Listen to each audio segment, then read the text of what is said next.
Defying Washington's pressure to break off business ties with Iran, Tehran's international trading partners are determined to maintain their mutually beneficial cooperation with the Islamic Republic, some even at the expense of dumping the US dollar.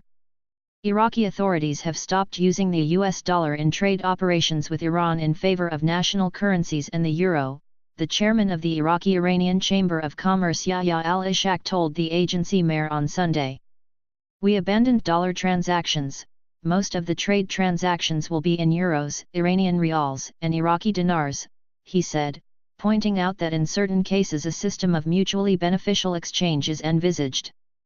According to al-Ishaq, the average annual trade turnover between Iran and Iraq is $8 billion.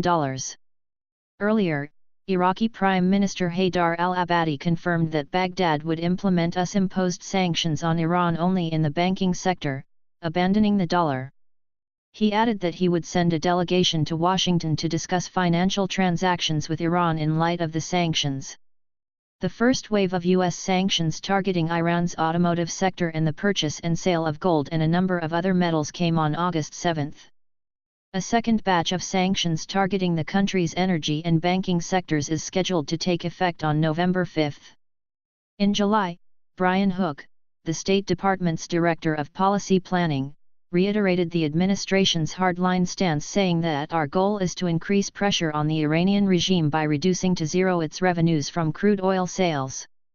In May, the United States announced its decision to pull out from the 2015 Iran nuclear agreement and reinstate sanctions on Tehran and gave foreign companies a grace period of 90 to 180 days to stop trading with the Islamic Republic. The move invited strong objections from Europe as well as Russia and China, who have repeatedly defended the landmark deal. The EU Foreign Policy Commissioner, Federica Mogherini, and foreign ministers from the UK, France, and Germany said in a statement that their counties would keep effective financial channels open with Iran. The EU also set in motion a blocking statute in a bid to protect European companies doing legitimate business with Iran from the impact of US extraterritorial sanctions.